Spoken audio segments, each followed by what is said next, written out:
Welcome to our next lecture on electric charges and fields of class 12 physics NCERT portion. So till now, we have seen that what are the electric charges, types of charges, and then what are the methods of charging. Then we have seen also about electric field and what is electric field lines. Okay, and similarly, we have also covered our Coulomb's law, that topic, and after that we have seen that what is dipole, electric dipole is, and what is dipole moment. These topics we have just now covered, and in this also there are some subtopics that we have covered till now. So we will move and like to continue our discussion further and try to see that like what we have learned in the previous lectures. So the previous topic was torque on an electric dipole in a uniform electric field that I have told you in the previous lecture. You can go and watch the lecture on your own channel, that is Go Astronaut Academy. So yeah, we will start now and let's see that what is today for us. Okay. So the next topic is work done on a dipole in a uniform electric field. Yeah. Previously I have told you that if any dipole is placed in an uniform electric field, then it experiences a torque on it. That I have already covered. Okay. So yeah, let's find out that what it says. When an electric dipole is placed in a uniform electric field, it experiences a torque and tends to align it in such a way to attain stable equilibrium. So what is stable equilibrium? That also I have covered, that if you disturb the system and it regains its original position, then it is called a stable equilibrium. So every system wants to attain stable equilibrium when placed in an uniform electric field. Small amount of work done in rotating the dipole through a small angle d theta against the torque given by. So you have studied before also that in rotational mechanics, small work done is given by tau d theta. If you have translational mechanics, you already studied that dw, that is small work done, is given as fds, f dot ds. So similarly, the torque is given as tau d theta or tau dot d theta, like that. Okay.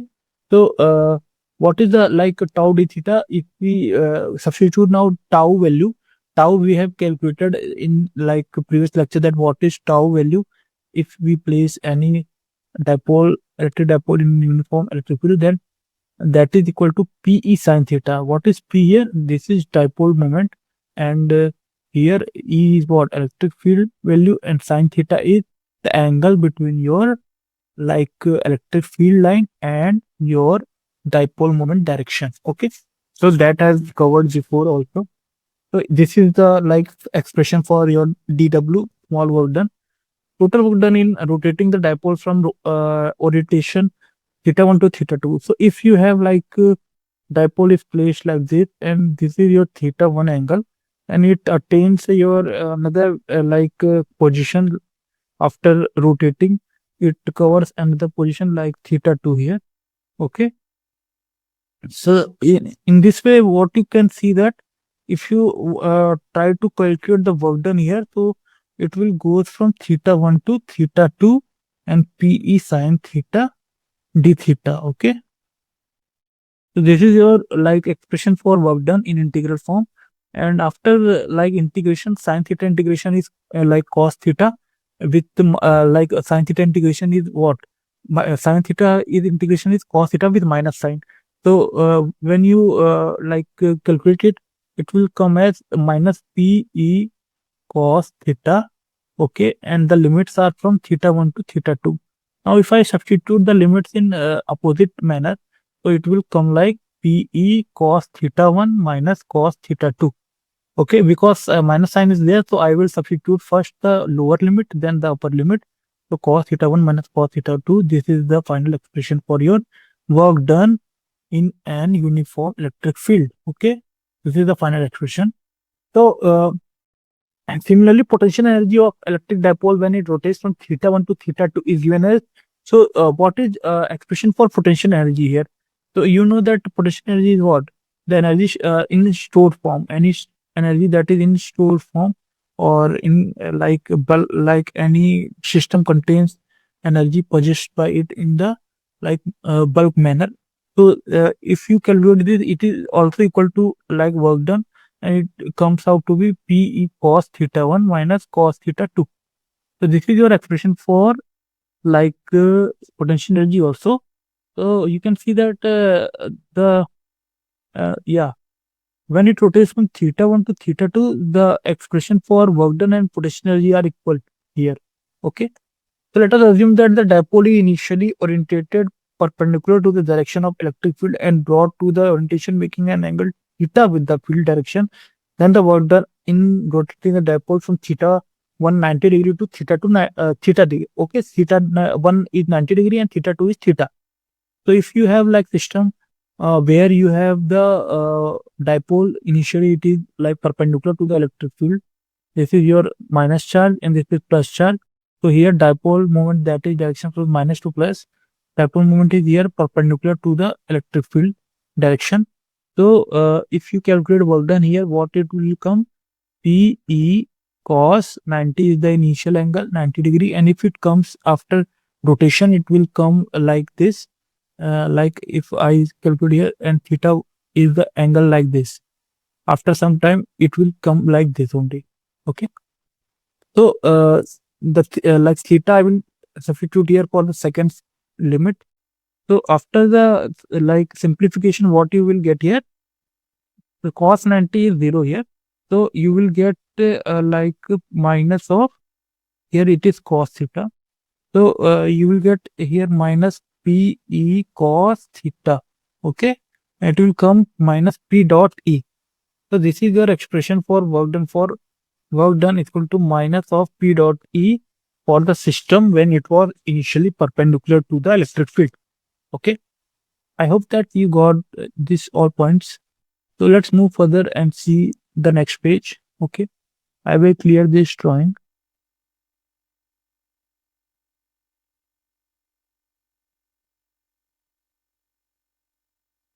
So there are some examples on this topic which we have just seen. Let's see that what it says. So example 5 is telling that an electric dipole of moment like 2 into 10 to the power minus 8 coulomb meter is aligned in a uniform electric field of 2 into 10 to the power n or Newton per coulomb. Calculate the work done in rotating dipole from 30 degree to 60 degree. So as simple as that, because if you substitute the values of cos theta 1 and minus cos theta 2 here, what is cos theta 1 here? 30, like cos 30 and minus cos 60. So only you have to substitute the values, you will get the answer. Here P value is substituted, then E, then cos theta 1 and cos theta 2. So after substituting and calculation part, you will get the answer as 1.464 into 10 to the power minus 4 joule. Okay. So I hope that you can solve this question, because they are very easy to, like, if you put the formula, you will get the answer. Okay. Till now, yeah, example 6 is also an easy one. If you have any doubt in this, you can ask further, and we will see like what is the next topic or what is next in this. So yeah, let's move. Okay, so yeah, we have covered this topic also, and some examples are given also in this your topic practice, but we will see the questions in the final part, and we will cover the theory part first. So let's see that what is the next topic in this. Yes, let's move further. So these are questions you can see it once, or you can practice also. The next topic is your electric flux. That is also very important topic, and you should know the basic of this. So it is very helpful to calculate like electric field lines pattern and what is the electric field value for many uh, complex shapes also. So we will see in detail that what is electric flux actually. So let's start the topic. So before starting the electric flux, what is area vector? Okay. So we will see that what is area vector. The vector associated with every area element of a closed surface is taken to be in the direction of the outward normal. Okay. So it is a simple and very easy definition that if you have any closed surface, like if you have, if this is your uh, this is your square. Okay. Okay. Square, or you can say that this is your any cube. Okay. Like this. And this is closed. Okay. So it is closed. So for this part, the your like area vector will be what? Outward, in outward direction, it is perpendicular to this surface. Means the surface which is like in which we have calculating the area vector, it must be perpendicular to that surface and out in outward direction. Like this is the area vector for this surface, surface one. For surface two, the area vector will be like this in the outward direction and coming from here. Okay, and perpendicular also here. This is also perpendicular, so it will be perpendicular to each surface. Similarly, for like your cylinder, if you have cylinder like shape, then for this curved surface, what is the like your this curved surface? What is the area vector? It will be perpendicular to the curved surface like this in outward direction. For this perpendicular surface, like there it is also perpendicular here and outward direction. For this plane surface, it will be outward direction and perpendicular to the surface. Okay, like this. So these all are what? Area vectors. That is told here that this is like normal to the surface. Thus, the area element vector delta S at a point on a closed surface is equal to delta S into n vector. Okay. So if you have any like a surface like this, okay, see the surface here, and if it has area, what you can say that a small area, if any part has, okay, like delta S of this surface area, it is a small area part of this. So if you calculate the area vector here, it will be outward direction and normal to this small surface.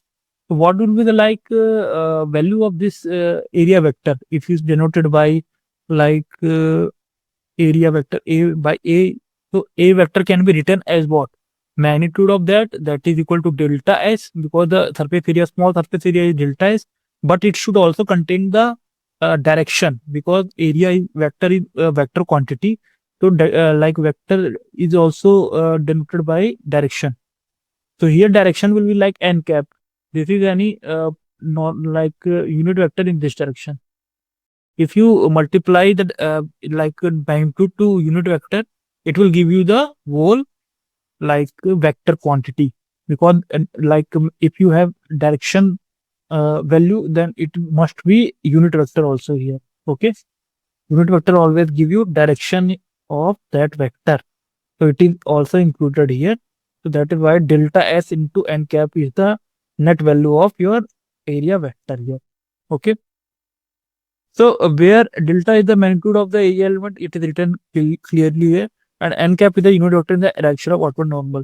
Okay, so that I told you just now, that delta it is n cap is normal to the at the point of like where you have calculated the delta S part. Okay, so yeah, let's clear this part and move further at what is your electric flux. Yeah, let's see the next topic, that is electric flux. So electric flux is linked with any surface, and it is defined as the total number of electric field lines that normally pass through that surface. Okay. So what does electric flux means actually? So yeah, I will clearly like show you what is electric flux actually. If you have like the surface like this, okay, and you have electric field lines that are passing through it like this only.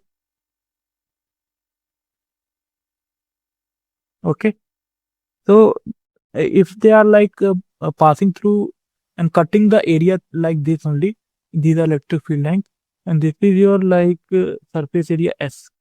The whole surface area is S here. So what will be the d phi here? if you want to like calculate whole phi, that is flux is represented by phi here. So what will be phi here? Whole like whole flux, what will be that value? So it will be like your E dot like integration of whole ds and with cos theta. Okay, why cos theta? Because it will be dot product of E and ds. So it must the if you have s vector is like this, like delta s n cap, and this is your electric field line direction. So the angle between them is like theta. So we have to we must calculate that electric field line which are perpendicular to this surface. So we don't have like electric field line perpendicular to this surface, but we now calculated the dot product. So we have calculated the component of electric field line in this direction. So that will give us the net component of electric field lines which are perpendicular to this surface. That is why it is clearly mentioned here that total number of electric field lines that normally pass through that surface. Okay. So let's move further. Electric flux d phi through a small area element ds. That I already told you that what is ds. Due to an electric field E at an angle theta with ds is d phi is equal to E dot ds. Yeah. So I clearly shown you that what is like E dot ds here. So volt flux will be Es cos theta like this only. This term only. Es cos theta will be your like electric flux here. Okay. So electric flux is a scalar quantity. It is like a scalar quantity for you because it is giving you the like number of field lines. So it is a number and only a number. So that is why it is a scalar quantity. But it is a property of vector field and it is the property of your electric field line, and that is why it is the property of vector field. But it is a scalar quantity. Okay. So remember this point that electric flux is what? It is a scalar quantity. Why scalar quantity? Because it is giving us a number. It is not giving us any quantity and direction, but it is giving us a number only. Okay. So it is a scalar quantity. So I hope that you got these points also. So let's clear this drawing and move further.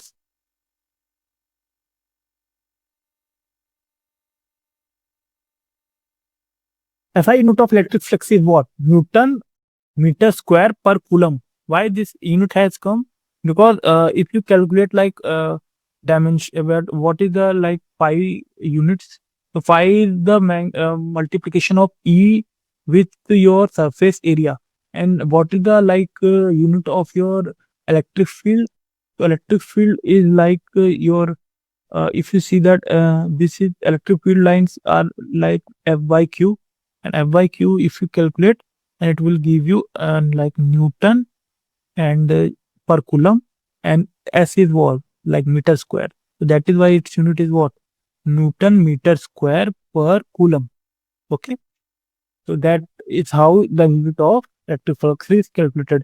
And its dimensional formula is expressed as ml3t minus 3a minus 1. I hope that you can calculate the dimensional formula of that, because you already have like studied about dimensional formulas of any quantity in your 11th class. So I hope that you can easily calculate that also. And let's clear this also and try to see that what is the next topic.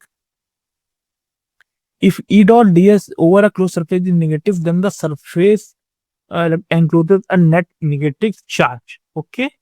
So if you have like E dot ds, that is your like integral of E dot ds, that is the value of flux only. So if it is coming like negative value, if it is giving negative value, then the surface includes a net negative charge. Because due to only charge, the value is coming positive and negative. So if it is negative, then the value like it will contain negative charge only. The surface will contain only net amount of negative charge. Like not all charges are negative, but net amount of negative charge. Okay. Special cases are there, like for theta, for theta in between 0 degree to 90 degree, your phi is positive. So that is like if you calculate this value, and here the cos theta term is coming, so it is positive in the interval of 0 to 90 degree. Okay, for theta like so your equal to 90 degree, phi is 0 because cos 90 is phi, like cos 90 is 0, that is why your phi will become here 0. Okay, yeah. And for other cases, for 90 to 180 degree, phi is negative, because in this in this interval the cos is negative only. Okay, so yeah, these are points you have just now covered. Now we will see the Gauss theorem. It is also very important law and or theorem you can say, because Gauss has given this theorem and it makes the calculations very easy. And if you have to calculate any flux in throughout any complex surface, it also provide you the basic idea, and easily you can calculate the flux through that surface also. Okay, so what is the statement of that? The surface integral of the electric field intensity over any enclosed surface called Gaussian surface in free space is equal to 1 by q 1 by epsilon times the net charge enclosed within the surface.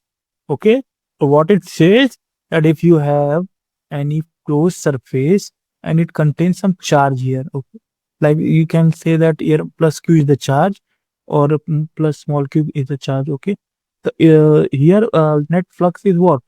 This is given by net integral of surface integral of E dot ds, that I already told you that this is the value of your flux only.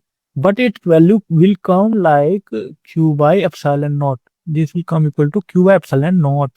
So this was very important thing that the Gauss has given, that the relation between the electric field lines and your charge enclosed.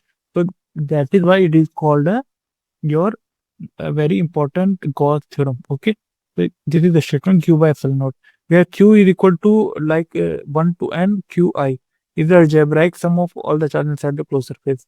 So whatever the charges inside the closed surface, suppose that there are plus 1, minus 1 coulomb, plus 1 coulomb, and 2 coulomb. So you will give the flux value uh, by summing up the whole charges. 2 plus 1 minus 1, that is giving it 2 by epsilon naught. So that is the value of your net flux here. Okay, so I hope that you got that there is what is the meaning of q here inside, like it is a sum of algebraic sum of all the charges enclosed within the closed surface. Hence total electric field flux over a closed surface is in a vacuum is 1 by epsilon naught times the net total charge within the surface, regardless of how the charges may be distributed.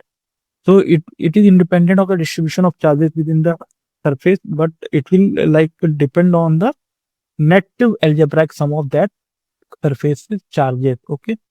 Proof of Gauss theorem for spherically symmetric surface. So we will prove the Gauss theorem for a spherically symmetric surface and see that how it comes like these values only. So yeah, let's see. So electric flux through a surface element ds is given by what? This is given by your d phi is equal to E dot ds, which is equal to 1 by 4 pi epsilon naught q by r square into r cap, and with the ds dot n ds into n cap. Okay, so this is the value of your d phi for any like your spherical surface. Okay, so this is the value. Just a second. Yeah.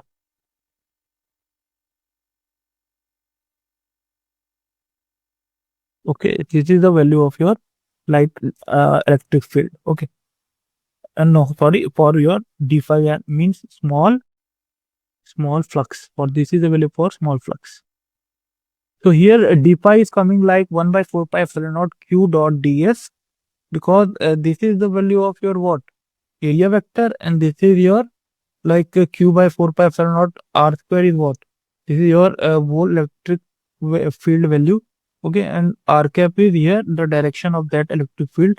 So after simplifying it, we will get 1 by 4 pi epsilon naught q into ds, and in r dot n cap. Okay, because there is dot product in between them initially. So r, you have r dot r cap dot n cap is the final like vector direction. Okay, after like multiplying it, you will get r cap dot n cap upon r square was initially there. So let's see that what is the final calculation of this part. Okay.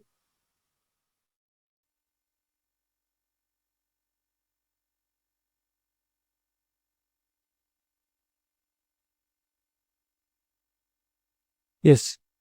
So after calculating it, what we will get? You will get r cap dot n cap equal to 1 into 1, like 1 into 1 cos 0, that is equal to 1 only. Why? Because you see that dot product is what? Like a dot b is equal to a b cos theta. But here you have like r cap is like your what? Your r cap was your electric field lines value. Like there, that is your direction vector of electric field lines. Okay, r cap is the direction uh, unit vector along your electric field. Okay, just a second. Yeah, and your n cap is what? It is a unit vector along the direction of surface area vector. Surface area vector. Okay. So if you take the like dot product of both, so r cap dot n cap will give you magnitude of r cap, that is equal to 1 because it is unit vector, dot n 1 like into 1, and because n cap has also the magnitude equal to 1, it is also unit vector into cos 0 degree. Why cos 0 degree? Because in the spherical surface you can see that electric field lines are perpendicular, like parallel to ds. Okay, see here, electric field lines are outward direction to any surface in this spherical surface like that, and ds is also in this direction. So both the n cap and r cap are in the same direction. So angle between them should be 0 degree because these are parallel only. Like n cap will be like this only, and r cap is also like this in this direction. So that is why here cos 0 is written. And if we calculate the whole value, it will come 1 equal to 1. So here small d phi, small flux will come out to be 1 by 4 pi epsilon naught q into ds upon r square, where ds is small, like your surface area of this part, and r square is the distance of that small area from your origin. Okay. So total electric flux through the spherical surface will be what? If you want to calculate the whole flux, you should like integrate the d phi term. Okay, so d phi will come like equal to what? Uh, Integration of d phi throughout whole surface area will give you 1 by 4 pi epsilon naught q by r square, and integration of whole ds. Okay, so integration of whole ds will be what? So if you calculate like whole surface area of any spherical surface, it will come 4 pi r square only, because the total surface area of your spherical surface is equal to what? 4 pi r square. I hope that you are aware of this. 4 pi r square is the whole total surface area of sphere. So here, if you substitute the value, 1 by 4 pi epsilon naught is already there here. Q by r square is there, and 4 pi r square is written here like this. And if you like cancel the 4 pi term, and also r is like canceling one r from upper side. Okay, and also here you can see that one r is also there, two r are there, like r square cancelling out r square term. Okay, so you are remaining with q by epsilon naught only. So your electric flux is coming out to be equal to q by epsilon naught. That is the your only the expression of Gauss law. So we have proved from here that Gauss law is coming out to be equal to q by epsilon naught. Okay, so yes, if you have like medium surrounding, like if the charge has a dielectric constant medium that has a k value, so this flux will become equal to what? Q by k epsilon naught. Why k epsilon naught? Because you have the expression q e equal to q by epsilon, only q by epsilon for any medium, and epsilon value is equal to k epsilon naught, that we already have covered in the like first or second class. So it will come equal to what? Q epsilon naught upon epsilon into epsilon naught. So it will come like q by epsilon. So this is like q by epsilon value is coming equal to q by k epsilon naught. This is whole simplification of this, where k is equal to epsilon r, that is equal to epsilon upon epsilon naught. Okay, so this is already told you that how this comes. So yes, let's move further and see that what is the next topic in this. So let's remove these drawings. So here is an example given to you. Let's see that what it says.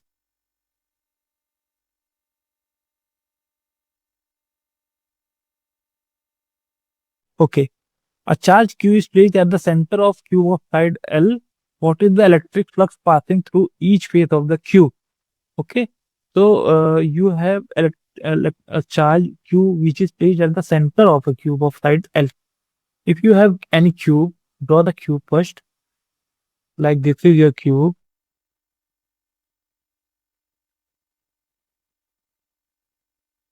Roughly I have drawn here. So the charge Q is placed at the center of this cube. Like the charge is here in the center of this cube. And this the value of charge is what? Q. Side length is L here. Cube is there. So L will be this also L, and this also L. Okay. We have to find out the electric flux passing through each face of the cube. Okay. So for like a whole surface, this whole like cube, the flux is given is like equal to Q by epsilon naught.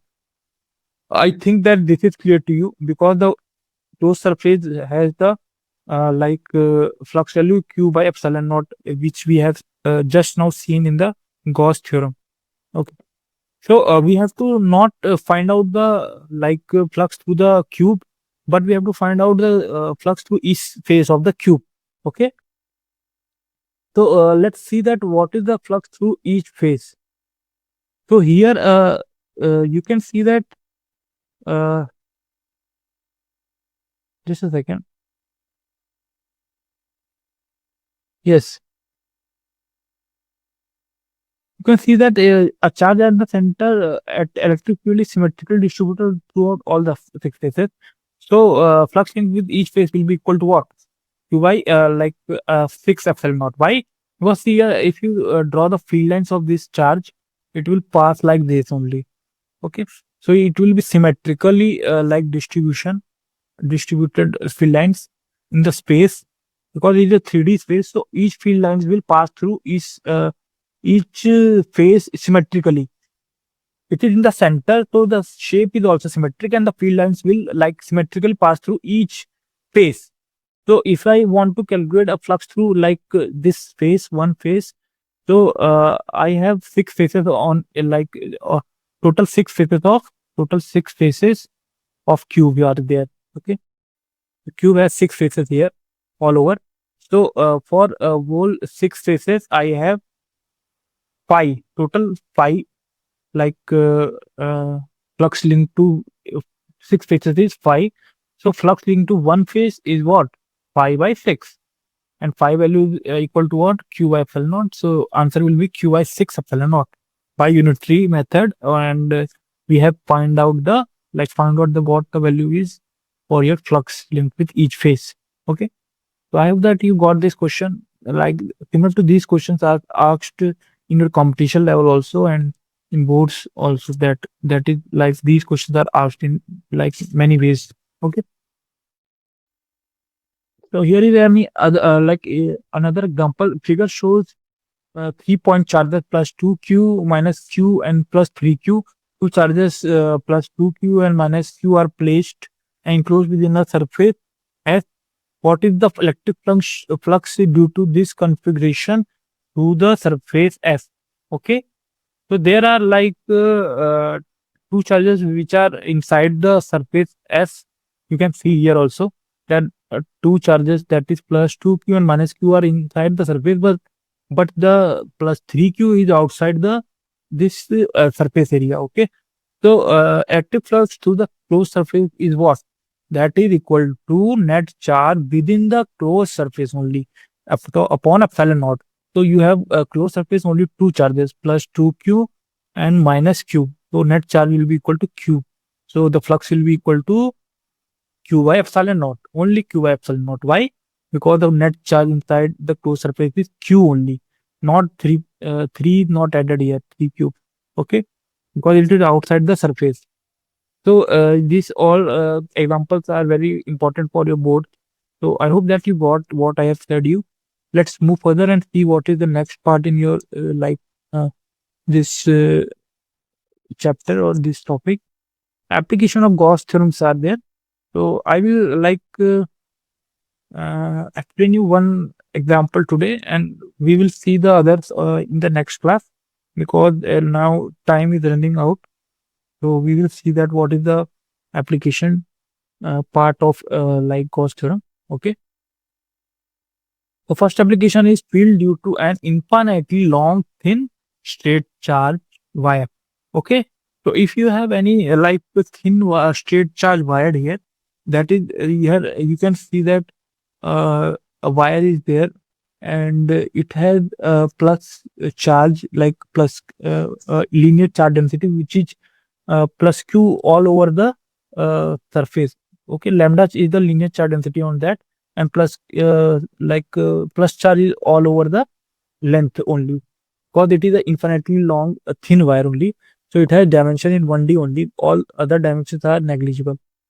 So it is a one dimensional figure. Okay.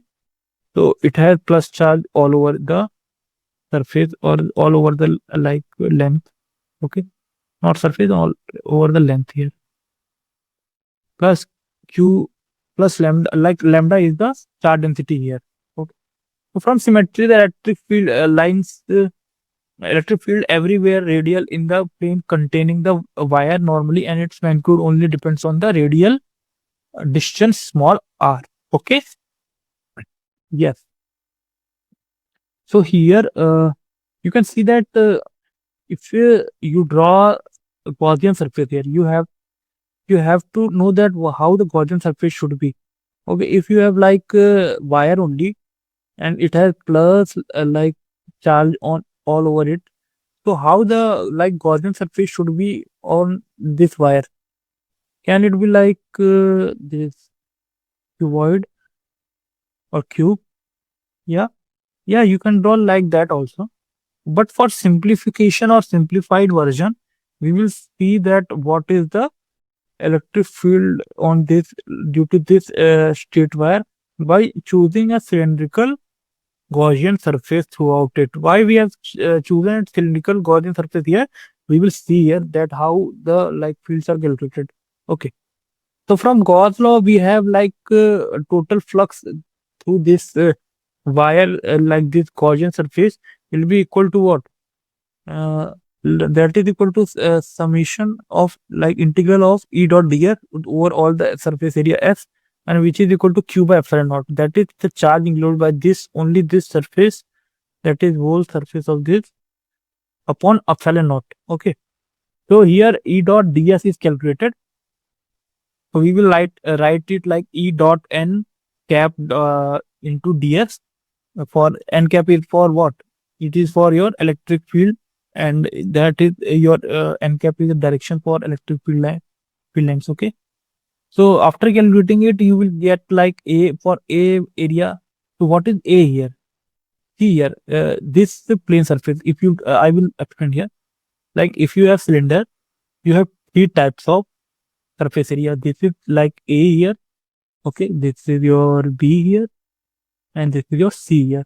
Means that this curved surface area is C part, this plane surface is A part, and this plane surface is B part. Okay. So through the A surface, if you see the A surface only, your area vector will be like what? Perpendicular to this surface, and its direction will be like this, n cap. Okay. Here you have n cap, the direction for your area vector. Okay. And for this also you have the n cap like this. Like this. Okay. And electric field lines are from this positive charge should be in the direction outward, because plus charge has the tendency of electric field lines in the outward direction only. So electric field lines are like this only, like this. Okay, here. So if you see the electric field lines through A and B part, these are electric field lines are perpendicular to the area vector. Can you see that? These electric field lines are perpendicular to the area vector. So if the area vector is perpendicular to the like electric field line, the like cos value is there and cos 90 will come out. Okay, cos 90 will come here because E dot ds is the term we are getting, and in dot product cos 90 will be there, and that term will be equal to 0. So net electric flux through A and B are coming out to be 0 only. So I am getting like electric flux through only C surface. So let's see that what is the value of that in the next page. Okay. Let's clear this drawing.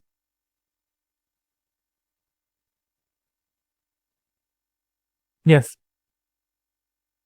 So therefore E dot ds, like surface integral of E dot ds will be equal to like a surface integral of E, like I have already told you that A and B part are becoming 0 here. So that is 0. We have already seen here that cos 90 will become 0, and E dot ds cos 0 through C surface will be coming here. And the like your this curved part, this is your curved part. Okay, like this part of curved like cylinder. So the surface area of that is equal to 2 pi RL. If you have like studied in your small classes, the like surface area of curved surface of cylinder is 2 pi RL.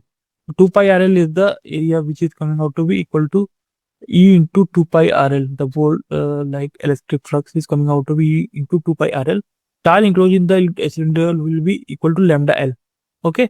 So total charge that will be enclosed inside the cylinder will be equal to lambda L only, because L part of the wire is inside the cylinder.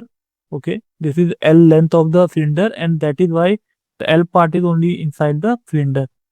This is the wire length that is inside the cylinder. F and Q is equal to your what? Linear charge density into length. So linear charge density is lambda, and equal into L is your like lambda L is giving you whole charge inside the like your cylinder. Okay. So that is why it is coming out to be E into 2 pi RL. E into 2 pi RL is coming out equal to lambda L upon epsilon naught. Okay. So that, and this is through Gauss law only. So after the calculation, you will get E is equal to lambda by 2 pi epsilon naught R. Okay. Because L will cancel out from both sides, and you will get lambda by 2 pi epsilon naught R. That is the answer for your electric field due to a straight, infinite long, thin wire. Okay. Positively charged. So vector only E is equal to lambda by 2 pi epsilon naught R into the R cap. Okay. So this is a vector form. R cap is included here. The direction of electric field is radially outward from the positively charged line charge. For negative line charge, it will be radially inward. This is all like obvious thing. Thus, electric field due to linear charge is inversely proportional to the distance r from the linear charge. If you have like a smaller distance from your uh, like infinite long wire, so the electric field lines will be like in like directly proportional to 1 by r only. Okay, so the graph will be like a rectangular hyperbola. Okay, you can see here that the graph between E and R is rectangular hyperbola, because the relation is like 1 by r. E is directly proportional to 1 by r. So this is the graph. You should remember this also. Till now we have covered the like what is your electric flux and Gauss law. Okay, and application of that also. So I hope that you liked the today's session, and this is like enough for today. And if you have any kind of doubt or any kind of hesitation or anything you want to know, you can like comment in the chat box also, or you can ask from us. And if you want any private session or one-to-one session from us, you can also tell us about that. So I hope that you liked the session today, and we will see the next topic in the next class, and also try to practice some questions. And thank you, and have a good day for today. Okay.